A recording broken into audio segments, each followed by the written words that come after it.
श्रियकान्ताय कल्याणनिधये निधयेतिनाम् श्रीवेङ्कटनिवासाय श्रीनिवासाय मङ्गलम्। लक्ष्मी सविभ्रमालोकसुभ्रूविभ्रमचक्षुषे चक्षुषे सर्वलोकानां वेङ्कटेशाय मङ्गलम्।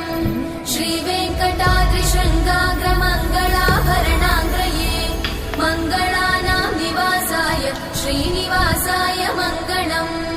सर्वावयव सौन्दर्य सम्पदा सर्वचेतसां सदा सम्मोहनायास्तु वेङ्कटेशाय मङ्गलम्।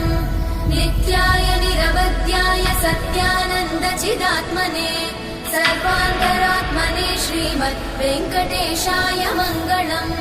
स्वतः सर्वविदे सर्वशक्तये सर्वशेषिने सुलभाय सुशीलाय वेङ्कटेशाय मङ्गलम्।